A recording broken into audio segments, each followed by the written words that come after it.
Israel और फलस्तीन के बीच लगातार जंग चल रहा है। अब ये जंग किसी और देश में चल रहा है, लेकिन यहां हिंदुस्तान में लोग दो ग्रुप में बढ़ चुके हैं। कोई फलस्तीन को सपोर्ट कर रहा है तो कोई इजराइल को सपोर्ट कर रहा है। इनको इस बात से कोई फर्क नहीं पड़ता कि इजराइल में, फलस्तीन में कितने लोग मर रहे हैं, मासूमों की जान जा रही है, लेकिन उसके बावजूद वो किसी ना किसी पक्ष को पकड़ के उसको सपोर्ट कर रहे हैं बिना फैक्ट्स को जाने। क्यों? क्योंकि उनका जो प्रोपेगेंडा है वो उस चीज को सपोर्ट करता है, बस इसलिए उसकी तरफ उनका ज्यादा झुकाव है। तो आज की वीडियो में यह समझने की कोशिश करेंगे कि एक्चुअली में जो फलस्तीन और इजराइल है, इनके बीच में लड़ाई क्यों होती है, अभी लड़ाई क्यों हो रही है और हिस्ट्री इनकी क्या है। तो अब अगर आपको किसी की भी चीज के बारे में जानकारी लेनी है तो आपको उसके जड़ तक पहुंचना होगा। तो जड़ तक पहुंचने के लिए इस वीडियो में इजराइल और फलस्तीन के हिस्ट्री को समझेंगे। वीडियो में आगे बढ़ते हुए यह भी समझेंगे कि हिंदुस्तान किसको सपोर्ट करता है। हिंदुस्तान के लोग नहीं, हिंदुस्तान की जो सरकार है वो किसको सपोर्ट करती है, लोग किसको सपोर्ट करते हैं उससे कोई फर्क नहीं पड़ता। ज्यादा से ज्यादा ट्विटर पे 2-4 लाइक्स बढ़ेंगे, रीट्वीट्स बढ़ेंगे और कुछ नहीं होगा। सरकारें किसको सपोर्ट करती हैं, ये ज्यादा इंपॉर्टेंट क्वेश्चन है। फिलहाल मैं आपको वीडियो शुरू करने से पहले 2 डिस्क्लेमर दे देना चाहता हूं। सबसे पहला डिस्क्लेमर तो यह है कि यह वीडियो लंबी होने वाली है, क्योंकि जो हिस्ट्री है उसके बारे में भी जानकारी लेंगे और जो करंट इवेंट्स हैं जो अभी फिलहाल हो रहे हैं उसके बारे में भी बात करेंगे। दूसरा डिस्क्लेमर यह है कि अगर आपका कोई अपना पर्सनल प्रोपेगेंडा है, अगर आप उसको सोचेंगे कि देवेश मेरे प्रोपेगेंडा को, मेरे ईगो को सेटिस्फाई करने वाला है, तो वो नहीं होने वाला। वीडियो बिल्कुल भी फैक्ट्स पर बेस्ड होगा। तो अगर आप drama, propaganda, which side do you support, ये सब देखने आए तो आप फिलहाल इस वीडियो को यहीं पर बंद कर सकते हैं। तो आज की वीडियो की शुरुआत करते हैं। आप सभी को मेरा नमस्कार, मेरा नाम है देवेश सिंह। समाचार 2.0 के इस स्पेशल वीडियो में आपका स्वागत है। हाँ, तो अब इस वीडियो की फाइनली शुरुआत करते हैं। तो सबसे पहले मैं आपको बता दूं, इजराइल और फलस्तीन 2 देश हैं। दोनों देशों के बीच में हमेशा लड़ाई होती है। दोनों देश काफी छोटे देश हैं, लेकिन जो इनके मसले हैं वो काफी बड़े हैं। दोनों देशों के बीच जंग होती रहती है और हमेशा सिविल वॉर जैसा सिचुएशन बना रहता है। लेकिन फिलहाल जो अभी हो रहा है ये काफी बड़े लेवल पे हो रहा है। तो सवाल ये है कि ये दोनों देश ऐसे क्या पहली बार लड़ रहे हैं या इसके पहले भी ऐसा हो चुका है? तो मैं आपको बता दूं, इन दोनों के बीच हमेशा जंग होती रहती है। कई सारे इजरायली लोग, कई सारे फलस्तीनी लोग आपस में लड़कर मर जाते हैं। फिलहाल सवाल यह है कि दोनों लोग आपस में लड़ते रहते हैं तो क्या इंडिया पाकिस्तान जैसे ये दोनों एक दूसरे के बगल बगल में? नहीं, एक ही देश में, जैसे महाराष्ट्र है उसके बगल में हैदराबाद होगा, उत्तर प्रदेश होगा, गुजरात होगा, तो ये दोनों देश एक ही देश के अंदर बसे हुए हैं, ऊपर नीचे आजू बाजू। तो क्या ऐसा पॉसिबल है? हाँ, फिलहाल इजराइल में तो ऐसा है, जहां पर फलस्तीन भी है और इजराइल भी है। दोनों देश एक ही बॉर्डर के अंदर आते हैं। फिलहाल इस बात पर आगे डिस्कस करेंगे कि ऐसा कैसे हो सकता है, ऐसा क्यों हुआ कि एक ही देश में 2 देश मौजूद है, वो मैं आपको वीडियो में आगे बताऊंगा। तो सबसे पहले शुरुआत करते हैं हिस्ट्री से। मैं आपको बहुत पीछे लेके जाता हूं, इतिहास के उन पन्नों पर जिसके बारे में कोई बात नहीं कर रहा। लोग बस पक्ष विपक्ष को पकड़ ले रहे हैं और उसको सपोर्ट कर रहे हैं बिना फैक्ट्स, बिना हिस्ट्री को जाने। तो सबसे पहले बात करते हैं कि इजराइल और फलस्तीन आखिर में बने कैसे। तो सबसे पहले क्या होता है कि बड़े देशों की बात की जाती है, जैसे कि अमेरिका, इंग्लैंड, इनके बारे में बात करते हैं। ये लोगों ने एक संस्था बना रखी है जिसका नाम है UNO, यूनाइटेड नेशन ऑर्गेनाइजेशन। ये लोग क्या करते हैं कि किसी भी देश के बीच में अगर झगड़ा होता है तो वहां जाके कूद जाते हैं और उनसे कहते हैं कि तुम्हारा झगड़ा है, तुम्हारे झगड़े को मैं सुलझाऊंगा, मैं बहुत ज्यादा समझदार हूं, पढ़ा लिखा हूं, तो तुम्हारे झगड़े को मैं सुलझाऊंगा। इन्होंने यही चीज हिंदुस्तान पाकिस्तान के साथ भी की। वो मामला भी इनसे अभी तक सुलझा नहीं है। जो पाकिस्तान ने POK कैप्चर कर रखा है वो इंडिया को अभी तक वापस नहीं मिला, क्योंकि वो मामला यूनाइटेड नेशंस से अभी तक समझा नहीं। क्योंकि 1947 की बात है, आप समय देख रहे हैं। इन्होंने क्या किया कि 1947 में जब हिंदुस्तान पाकिस्तान को अलग कर दिया गया तो ठीक उसके 1 साल बाद इजराइल और फलस्तीन को भी अलग कर दिया गया। तो अब क्या होता है कि इजराइल नाम का कोई देश नहीं था, सबसे पहले सिर्फ फलस्तीन था। मैं आपको यहाँ पर एक मैप दिखा रहा हूँ, पता नहीं कितने अच्छे से मैं दिखा पा रहा हूँ, लेकिन ये जो मैप है ये पूरा शहर सिर्फ और सिर्फ फलस्तीन था। फलस्तीन के अंदर इजरायली लोग रहा करते थे, जिनको कहते हैं कि यहूदी, जिनको जूस भी कहा जाता है, वो लोग वहां पे रहते थे। लेकिन उनका खुद का देश है ऐसा कोई कॉन्सेप्ट नहीं था, बस वहां पर रहते थे। अब इसको एक्सप्लेन करने के लिए मैं आपको ये एग्जांपल देता हूं। जैसे हिंदुस्तान में कई सारे मुसलमान रहते थे, आज भी हम लोग भाई भाई जैसे रहते हैं, लेकिन उस टाइम पे कुछ लोग ऐसे थे जिनको हिंदुस्तान में नहीं रहना था, उनको अपना एक सेपरेट देश चाहिए था, पाकिस्तान। तो क्या हुआ, पार्टीशन कराया गया। पार्टीशन के बाद कुछ मुसलमान जिनको पाकिस्तान में रहना था वो पाकिस्तान चले गए। ठीक उसी तरह फलस्तीन में जो इजरायली लोग रहते थे उनको दूसरा देश चाहिए था। तो यूएनओ ने क्या कहा कि ठीक है, तुमको दूसरा देश चाहिए, मैं दिलाता हूं। और उन्होंने ऐसा डिवीजन किया कि मतलब बॉर्डर छोड़ के रखा है एक दूसरे में, ताकि बॉर्डर को लेके हमेशा झगड़ा होता रहे। क्योंकि ये लोग यही करते हैं, इनका फायदा होता है ना, क्योंकि किसी भी देश के बीच में अगर झगड़ा होगा तो वो पत्थर पत्थर से कितना ही देर लड़ेंगे। अब लड़ने के लिए आपको चाहिए हथियार, और ये उस समय की बात है 1947 1948। इनके पास उतने हथियार नहीं हुआ करते थे, तो ये लोग क्या करते थे, इन बड़े बड़े देशों से हथियार खरीदते थे, और आज भी उनसे हथियार खरीदा जाता है और वो पैसा कमाते थे। मतलब डिवीजन करके, डिवाइड एंड रूल करके वो पैसा आज भी कमा रहे हैं। ये काम उनका तभी भी चलता था, आज भी चलता है। तो ठीक उसी तरह इन्होंने डिवीजन कर दिया। तो क्या किया, फलस्तीन को बांट के 48% हिस्सा फलस्तीन वाले लोगों को दे दिया कि ये अब तुम्हारा देश है इसी देश के अंदर, और 44% हिस्सा इजराइल को दे दिया, और ये कह दिया कि अब 44% आपका है, आप अलग रह सकते हो। लेकिन जो बचा 8%, जो फलस्तीन का कैपिटल हुआ करता था, वो अब ना ही इजराइल का कैपिटल है ना ही फलस्तीन का कैपिटल है। जैसे हिंदुस्तान का कैपिटल है दिल्ली, वैसे ही उनका कैपिटल हुआ करता था जिसको कहते हैं जेरूसलेम। अब उसके ऊपर हक किसने जमा लिया, यूएनओ ने। उन्होंने कह दिया कि आप दोनों के बीच में झगड़ा होता है तो एक काम करो, आप कैपिटल मत रखो, कैपिटल मैं रखता हूं। तो कैपिटल जो 8% है उस पे पूरा हक इनका है, इनका यूनाइटेड नेशन ऑर्गेनाइजेशन का। अब मैं आपको इजराइल की एग्जिस्टेंस को मैप पे समझाता हूं। अगर आप इसको इंडिया के पर्सपेक्टिव से देखेंगे मैप पे, तो सबसे पहले इंडिया आता है, उसके आगे आप थोड़ा सा ऊपर जाएंगे तो पाकिस्तान, थोड़ा सा और आगे बढ़ेंगे तो ईरान, और तब जाके कहीं पर आता है इजराइल। अब इजराइल का कैसा है कि वो चारों तरफ से इस्लामिक कंट्रीज से घिरा हुआ है। अब यहाँ पर प्रॉब्लम क्या हुई कि यूएनओ ने तो ये कह दिया कि जो जेरूसलेम है उसके ऊपर हमारा कंट्रोल रहेगा, 8% का हिस्सा। लेकिन जेरूसलेम काफी ज्यादा इंपॉर्टेंट जगह है, वहां पर 3 सबसे इंपॉर्टेंट जगह है। सबसे पहले मैं आपको बता दूं, जो ईसाई लोग हैं उनके लिए, जो उनके गुरु हैं, मतलब जो उनके बड़े हैं, वो वहीं पर जन्म उन्होंने लिया था, तो उनके लिए तो वो इंपॉर्टेंट जगह है। दूसरा, जो ईसाई लोग हैं, जो इजरायली लोग हैं, उनका ऐसा कहना है कि उन्होंने शुरुआत ही वहीं से की थी, तो वो उनके लिए इंपॉर्टेंट चीज हो गया, ये दूसरी चीज हो गई। और तीसरा और सबसे बड़ा रीजन ये है कि वहां पर जो अक्सा मस्जिद है वो मुस्लिम लोगों के लिए तीसरी सबसे ज्यादा पवित्र जगह है, उसको ज्यादा इंपॉर्टेंट मानते हैं। तो अब यूएनओ ने कह दिया कि इसके ऊपर कंट्रोल हमारा रहेगा, मतलब अक्सा मस्जिद के ऊपर भी यूएनओ का कंट्रोल रहेगा, जिसके ऊपर जितने भी इस्लामिक देश है मिडिल ईस्ट में, सबका ये हो गया कि तुम ऐसा कैसे कर सकते हो, युद्ध हो जाएगा। और उन्होंने युद्ध किया, लेकिन इजराइल ने अकेले 6 देशों से लड़ाई की।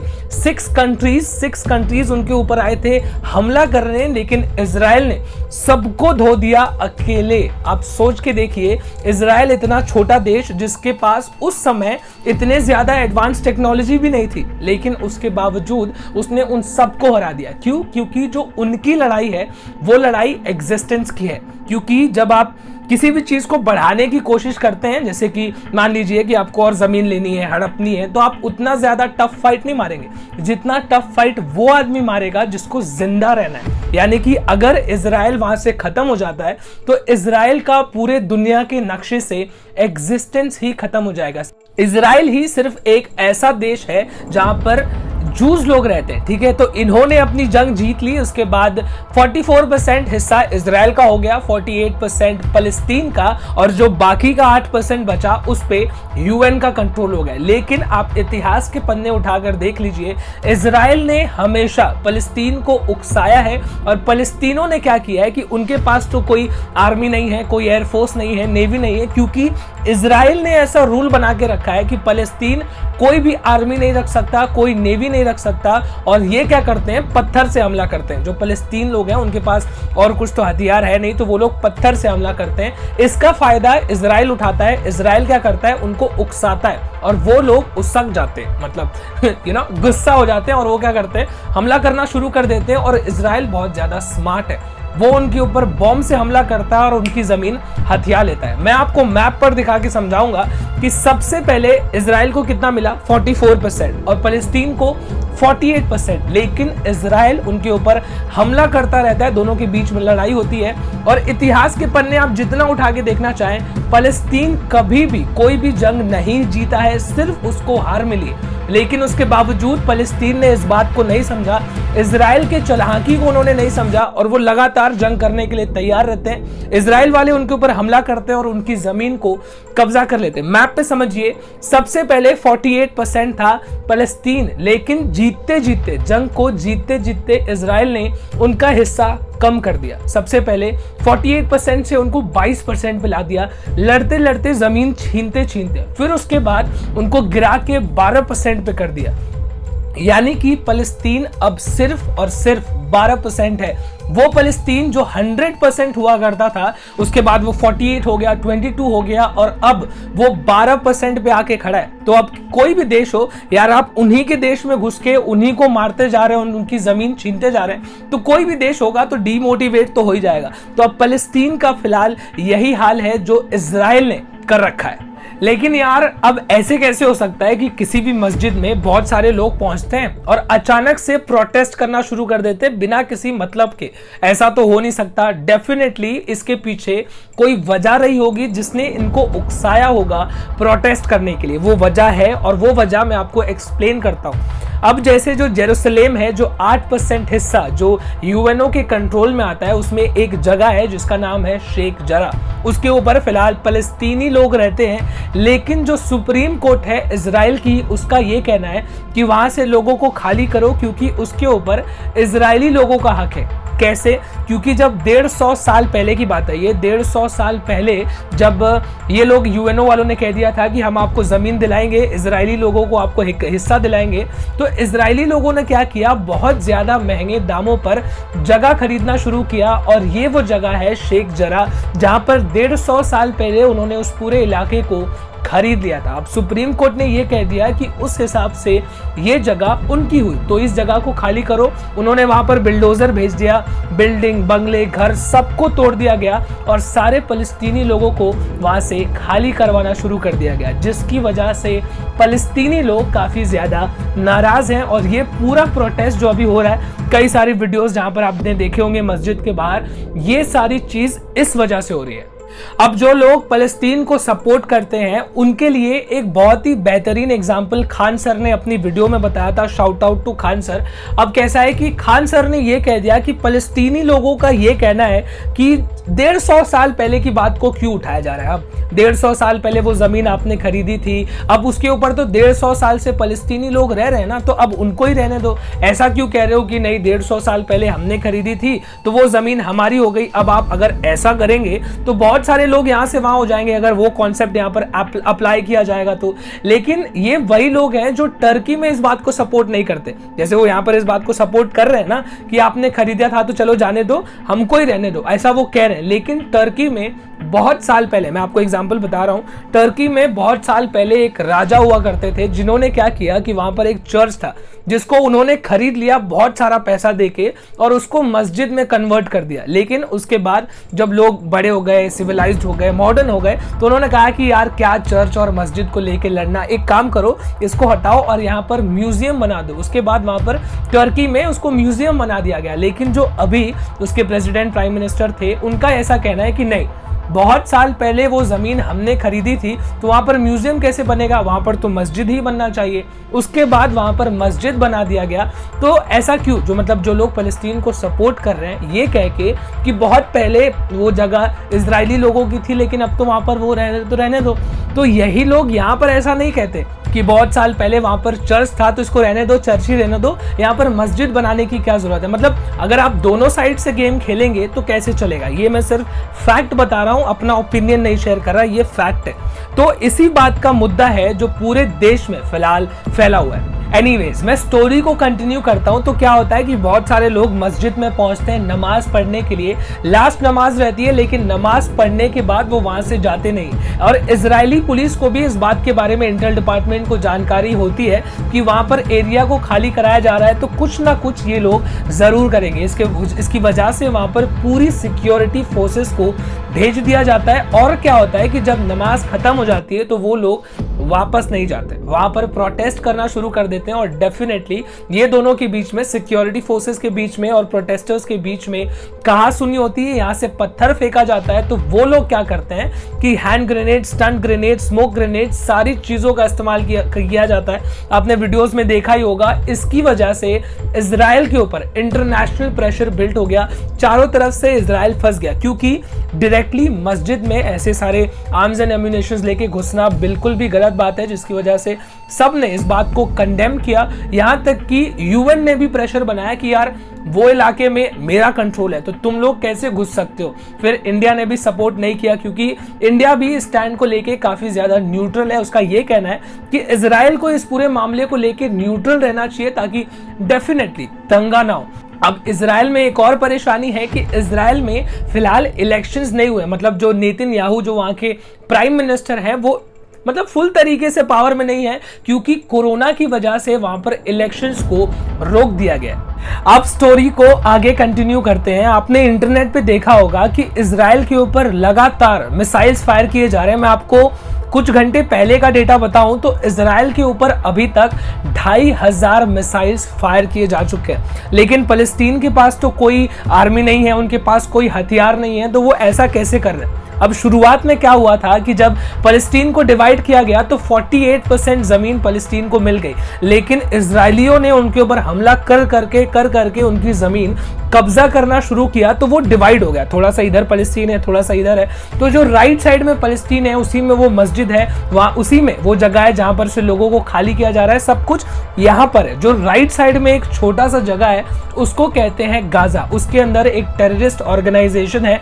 इजराइल के हिसाब से वो टेररिस्ट ऑर्गेनाइजेशन है जिसका नाम है हमास। और उनका ये कहना है कि इजराइल लोगों के ऊपर जुल्म करता है, वो हमेशा उनके ऊपर हमला करता है लगातार, और जमीन छीनता जाता है। तो हम भी हमला करेंगे, हम क्यों पीछे रहे। तो ये जो पूरी चीज हो रही है वो हमास के जो टेररिस्ट ऑर्गेनाइजेशन है उनकी तरफ से किया जा रहा है, ना कि फलस्तीनी लोगों की तरफ से। सिर्फ और सिर्फ ये जो टेररिस्ट ऑर्गेनाइजेशन है वो इजराइल के ऊपर हमला कर रहे हैं, जिसका जवाब देते हुए इजराइल भी हमला कर रहा है, जिसमें कई सारे सिविलियन लोगों की जान जा रही है, जिसमें बच्चे भी मौजूद है। अब कोई भी जंग हो, किसी भी जंग को आप उठा के देख लीजिए जिसमें महिलाएं और बच्चे मरते हैं, तो लोगों को बुरा लगता है, लोगों को खराब लगता है, जिसकी वजह से इजराइल को इस बात को लेके कंडेम किया जा रहा है। क्योंकि इजराइल के पास एक ऐसा डोम है, जब वो हमला करते हैं, मतलब जो गाजा से हमला किया जा रहा है, वो उसको इंटरसेप्ट कर लेता है। ऐसी उनके पास टेक्नोलॉजी है, उनके पास बहुत सारी टेक्नोलॉजी है। अगर आप ये जानना चाहते हैं कि इजराइल के पास कितनी टेक्नोलॉजी है,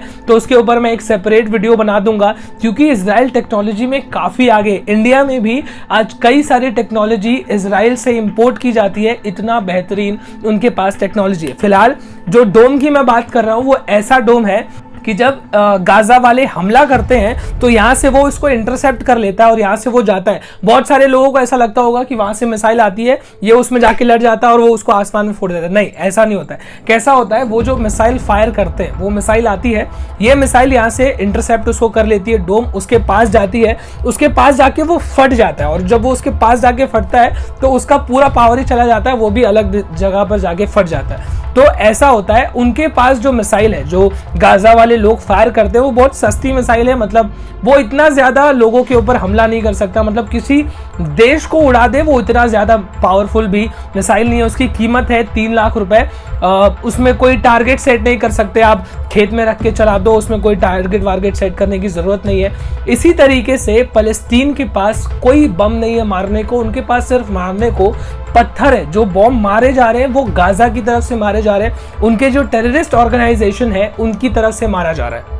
अब इंपॉर्टेंट सवाल ये है कि ये जो गाजा है इसके पास हथियार आते कहां से हैं इजराइल के ऊपर हमला करने के लिए, क्योंकि ये सब तो बहुत छोटे छोटे देश हैं, तो इसके पीछे भी एक हिस्ट्री है। मैंने आपको शुरुआत में बताया था कि ये बड़े बड़े देश दो देशों के बीच में झगड़ा करवाते हैं और वहां पर अपनी आर्म्स एंड एम्यूनेशंस को बेचते हैं और मुनाफा कमाते हैं। यहाँ पर हाथ है ओबामा का 2013 के दौरान, जब इन्होंने इनके ऊपर हमला किया था, हमारे ओसामा बिन लादेन जिन्होंने अमेरिका की बिल्डिंग को ही उड़वा दिया, तो उनके ऊपर जब उनको अटैक करना था तो उन्होंने क्या किया, ईरान की मदद ली और पाकिस्तान की मदद ली, जिनकी मदद से उनको इंफॉर्मेशन मिला। तो उन्होंने ये भी कह दिया कि यार पाकिस्तान को इसके बारे में कोई जानकारी नहीं थी, क्योंकि वो तो पाकिस्तान में था उसामा बिन लादेन, लेकिन पाकिस्तान को मालूम नहीं था क्योंकि वो छुप के आया होगा, पाकिस्तान को नहीं पता चला होगा। उन्होंने उनको क्लीन चिट दे दी क्योंकि उनको इंफॉर्मेशन मिली थी कि भैया उसामा बिन लादेन यहीं पर है, आप आओ और अपना बदला ले लो, जो कि अमेरिका ने अच्छे से किया। जिसके बाद वो उनको सपोर्ट करने लगे और ईरान को ये इजाजत दे दी कि वो मिसाइल्स घुमा कर ले जाकर गुफा से, जो टर्की है में उनके आसपास में, वहां से गुफा बनाकर उनको गाजा में वो मिसाइल्स दी जाती है। यहां तक कि गाजा में फैक्ट्री लगा दी गई है जहां पर अब वो मिसाइल की प्रोडक्शन की जाती है। तो आप समझ सकते हैं कि बड़े बड़े देश कैसे दो देशों के बीच में झगड़ा लगाते हैं सिर्फ और सिर्फ पैसा कमाने के लिए। तो यहां पर हमको कुछ बोलने की जरूरत नहीं है, इंडियन कुछ बोलने की जरूरत नहीं है, क्योंकि ये आपस में इतने ज्यादा सुलझे हुए लोग हैं कि ये सारी चीजें आपस में ये बिल्कुल भी आसानी से हैंडल कर सकते हैं। अब हमने सब कुछ जान लिया कि मतलब इनका हिस्ट्री क्या था, कैसी सारी चीजें हुई, कौन सी जमीन का मसला है, फिलहाल जो अभी जंग चल रही है उसका रीजन क्या है। अब इस बारे में बात करते हैं कि सही कौन है और गलत कौन है, मतलब प्रैक्टिकली बात करेंगे, बिल्कुल भी किसी चीज को बायस होके कोई जवाब नहीं दिया जाएगा, सिर्फ फैक्ट्स की बात करेंगे। तो एक्चुअली में देखा जाए तो सारी जमीन 100% जमीन तो फलस्तीन की ही थी, लेकिन बाद में डिवीजन हुआ, 48% मिला। बिल्कुल भी इजराइल ने उनके ऊपर जुल्म किया, मतलब जो है सो है, इजराइल अभी भी उनके ऊपर जुल्म कर रहा है, उनकी जमीन को कैप्चर करता जा रहा है। इजराइल का क्या है, वो बहुत ज्यादा स्मार्ट है, वो ये लोगों को उकसाता है, ये लोग प्रोटेस्ट करते हैं, ये उनको मारना शुरू करते हैं और उनकी जमीन कब्जा करते जाते हैं, क्योंकि ये टेक्नोलॉजिकली बहुत ज्यादा एडवांस्ड है। अब ऐसे बहुत सारे लोग हैं जो कह रहे हैं कि gulf countries, Muslim countries Israel को बॉयकॉट कर देंगे, यूएन बॉयकॉट कर देगा। तो मैं आपको बता दूं, कोई भी इजराइल को बॉयकॉट करके कुछ भी नहीं कर सकता, क्योंकि इजराइल सेल्फ डिपेंडेंट देश है, उसका किसी से भी कोई भी लेना देना नहीं है, बिल्कुल वो जो करता है खुद से करता है। टेक्नोलॉजिकली वो इतना एडवांस्ड है कि आज के डेट में अगर इंडिया को इजराइल से लड़ना पड़ेगा तो इंडिया जैसे देश को भी एक बार सोचना पड़ेगा। वो इतना छोटा सा देश है, लेकिन उसके बावजूद टेक्नोलॉजिकली बहुत ज्यादा एडवांस है। कई सारे आर्म्स एंड एम्यूनेशंस, ड्रोन्स, हथियार आज भी इंडिया में इजराइल से इंपोर्ट कराए जाते हैं। मतलब देश इतना छोटा है, लेकिन उन लोगों के जो लोग हैं वो काफी ज्यादा डेवलप्ड है, काफी ज्यादा स्मार्ट है। वो दुनिया को बताएगा इजराइल कि हमारे ऊपर 2500 बम फेंके गए हैं, तो हम डेफिनेटली अपने आप को रिटेलिएट करेंगे, अपने आप को बचाएंगे, डिफेंड करेंगे, और इस पे कोई कुछ नहीं कर सकता। क्योंकि अगर आप यूएन में भी जाएंगे तो जितने भी हैं, अमेरिका, रशिया, सब के सब देश इजराइल को सपोर्ट करते हैं। वहां पर तुरंत नीटो लगा दिया जाएगा और कोई देश कुछ नहीं कर पाएगा। इजराइल का कोई कुछ नहीं बिगाड़ सकता, ये बात समझने वाली बात है। क्योंकि अगर आप देखें कि एक ही देश में रहना है तो फलस्तीन को ये बात समझनी होगी कि इजराइल का एग्जिस्टेंस बहुत इंपॉर्टेंट है, क्योंकि अगर उसको हटा दिया जाएगा तो इजराइल का पूरी दुनिया में कोई एग्जिस्टेंस ही नहीं बचेगा और वो बिल्कुल भी पीछे नहीं हटने वाले। क्योंकि अगर आप कंपैरिजन देखेंगे तो फलस्तीन के पास ना आर्मी है, ना हथियार है, ना किसी का सपोर्ट है, मतलब सपोर्ट है लेकिन उस सपोर्ट से इजराइल का कुछ बिगड़ने नहीं वाला। तो भलाई इसी बात में है कि जब आप किसी से जीत नहीं पाते हो तो आपको क्या करना चाहिए, मीठी दल का रास्ता चुनना चाहिए, आपको उनके साथ समझौता, मांडवली कर लेनी चाहिए और आपको संभल के रहना चाहिए। भैया आप आओ, सबके सामने कह दो कि हम कॉम्प्रोमाइज करने के लिए तैयार है, हमको 12% जो हमारी जमीन बची है, आप पूरी दुनिया के सामने ये कह दो कि ये जो 12% जमीन है ये हमारा रहेगा, इसमें और कोई कमी नहीं आएगी। क्योंकि इजराइल यही करने वाला है आने वाले समय में। उनका यही प्लान है कि गाजा फाजा जो भी है सबको मार पीट के हटा के खत्म करो। इसकी वजह से वो ये प्रोटेस्ट कर रहे हैं। अगर आपने नेतन्याहू के स्टेटमेंट्स भी सुने होंगे तो वो वो ये कह रहे हैं कि हम हमला कर रहे हैं, आने वाले समय में और हमला करेंगे, लगातार करेंगे, क्योंकि उनका प्लान ही सारा ये है कि वो फिलिस्तीन के ऊपर हमला करेंगे, उनको उकसाएंगे और उनकी जमीन ले लेंगे। क्योंकि दुनिया में उनको ये कहना है कि भाई हमारे ऊपर गाजा इतने ज्यादा मिसाइल्स फायर कर रहा है तो हम तो करेंगे, लेकिन इस बात को वो ये नहीं बताएगा कि उनके जो मिसाइल्स गिर रहे हैं, पहली बात तो 85-90% मिसाइल्स इजराइल डिस्ट्रॉय कर दे रहा है आसमान में, उसको गिरने नहीं दे रहा है, और जो गिर रहे हैं वो जो नुकसान कर भी रहे हैं, उतना पूरा नुकसान जो हो रहा है उतना इजराइल का सिर्फ एक मिसाइल कर देता है। मैं अभी आपको 10 मिनट पहले की खबर बताता हूं। इजराइल ने क्या किया, गाजा में एक बिल्डिंग है जिसके अंदर इंटरनेशनल मीडिया हाउसेज हैं, गाजा की भी मीडिया हाउसेज हैं, उस पूरे बिल्डिंग को इजराइल ने अटैक करके गिरा दिया। क्यों? क्योंकि उनके पास डिफेंस है, उनको ये कहने को है उनके पास कि भैया हमारे ऊपर मिसाइल से हमला किया जा रहा है, हमको इंटेल मिल रही है कि यहाँ पर ये वो लोग हैं तो हम हमला करेंगे। अब फलस्तीन में जो ये आतंकवादी लोग हैं ये एक चीज गलत कर रहे हैं। ये क्या कर रहे हैं, सिविलियन एरिया में जा रहे हैं, सिविलियन एरिया में जो सिविल बिल्डिंग है उसके अंदर घुस रहे हैं, वहां से अटैक कर रहे हैं। तो अब इजराइल को मजबूरी में उस बिल्डिंग पर अटैक करना पड़ रहा है, क्योंकि डेफिनेटली जब कहीं बम बारूद गिरेगा तो सिविलियन लोग मरेंगे, और ये काफी गलत बात है। अगर जंग दो आतंकवादियों के बीच में है तो आतंकवाद को खत्म किया जाए। सिविलियंस को जब नुकसान पहुंचता है तो कोई आपका साथ नहीं देगा। अगर हम इंडिया की भी बात करें तो इंडिया इजराइल का बहुत अच्छा दोस्त है, लेकिन यहां पर एक डिप्लोमेटिक सिचुएशन ये आ जाती है कि इंडिया इजराइल को इसलिए सपोर्ट नहीं कर सकता क्योंकि अगर इंडिया कह देता है कि हाँ ठीक है, मतलब तुमने कब्जा कर लिया है तो तुम्हारी जमीन हो जाएगी, तो यहां पर इंडिया फंस जाएगा। क्योंकि जो पाकिस्तान है उसने पीओके के ऊपर कैप्चर करके रखा है। पाकिस्तान बोलेगा बहुत बढ़िया, तुमने कह दिया कि जो जमीन कैप्चर करके रखी हो तुम्हारी हो गई, मतलब हमने जो जमीन कैप्चर करके रखी है वो हमारा हो गया। चाइना भी कहेगा कि जितने एरिया में हम आए हैं, मतलब तुमने तो कह दिया ना कि इजराइल में कि भैया तुम जितने पे कैप्चर कर लो वो तुम्हारा हो गया, तो मतलब हमने जो कैप्चर किया है वो भी अब हमारा हो गया। तो यहां पर इंडिया बहुत बुरी तरीके से फंस जाता है कि इंडिया अगर अभी चाहे भी तो वो इजराइल को सपोर्ट नहीं कर सकता। तो अब फाइनली कंक्लूजन पे आते हैं कि भैया एक्चुअली में करना क्या चाहिए। अब देखो, इजराइल की गलती है, इजराइल अपने पूरे पावर का इस्तेमाल कर रहा है और ये खुला खुला भी कह रहा है कि हम आगे भी करेंगे, जिसमें कई सारे सिविलियन लोगों की जान जाएगी। और सबसे ज्यादा खराब बात ये है, दूसरी तरफ फलस्तीन को ये बात को समझना होगा कि इजराइल को हराना मुश्किल है, क्योंकि उनके पास कोई हथियार या आर्मी तो है नहीं। क्योंकि अगर वो ऐसा सोच रहे हैं कि 100% या 48% जमीन जो उनकी किसी जमाने में हुआ करती थी वो इजराइल वापस उनको दे देगा, तो ये पॉसिबल नहीं है। तो अगर आप प्रोटेस्ट करेंगे, आप जंग लड़ेंगे, तो नुकसान इवेंचुअली आपका ही होगा। क्योंकि आप इतिहास उठा के देख लीजिए, फलस्तीन इजराइल से कभी नहीं जीता है। तो ये बात है, क्योंकि अगर आज भी उनके ऊपर कोई अटैक करता है इजराइल के ऊपर तो इजराइल ही जीतने वाला है। क्योंकि 1948 में जब 6 देशों ने मिलकर अटैक किया था उसके बावजूद इजराइल जीत गया, तो आज तो वो इतना ज्यादा टेक्नोलॉजिकली एडवांस है। तो फिलहाल फलस्तीन को इस बात को समझना चाहिए, उनको कॉम्प्रोमाइज करके चलना चाहिए कि चलो ठीक है, हमको जितनी जमीन हमारी है उतनी हमको छोड़ दो, दुनिया के सामने जाके कह दो कि गारंटी मैं आपको देता हूं कि इतनी जमीन आपको मिलेगी, इसके आगे हम और ज्यादा कैप्चर नहीं करेंगे। क्योंकि इजराइल स्मार्ट है, उसको बस मौका चाहिए, वो आपसे जंग लड़वाएगा और आपकी जमीन खुद कैप्चर कर लेगा। दुनिया में कोई भी देश इजराइल को रोक नहीं सकता, क्योंकि ज्यादा बड़े देश जैसे मान लीजिए अमेरिका जो कह रहा है कि हम इजराइल को सपोर्ट करते हैं, अमेरिकन प्रेसिडेंट ने कह दिया कि वो अपने डिफेंस के लिए कर रहे हैं, कोई गलत वाली बात नहीं। वहीं पीछे से अमेरिका गाजा में मिसाइल्स भेज रहा है ताकि वो इजराइल के ऊपर अटैक कर सके। तो आप समझ सकते हैं इसमें हमारे बोलने का कोई पॉइंट ही नहीं है, क्योंकि ये लोग आपस में बिजनेस कर रहे हैं, कुछ लोग अपनी एग्जिस्टेंस के लिए लड़ रहे हैं, कुछ लोग अपनी जमीन जाते हुए देख के परेशान हो रहे हैं। फिलहाल सबको कॉम्प्रोमाइज करके चलना होगा और इस वीडियो का यही एंड है। अब पता नहीं मुझे, मैंने आपको आपके प्रोपेगेंडा को सपोर्ट किया या नहीं किया, मैंने सिर्फ फैक्ट्स रखे। अब हिस्ट्री, करंट इवेंट सब कुछ जानने के बाद भी अगर आपको ये बात समझ में नहीं आती तो शायद आपको कोई चीज नहीं समझा सकती। एनीवेज, तो फाइनली इस वीडियो को यहाँ पर एंड करते हैं। ये मेरी अब तक की सबसे लंबी वीडियो है शायद, इसमें मैंने काफी रिसर्च किया।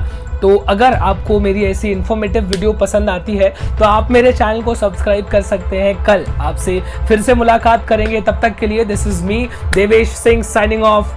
जय हिंद।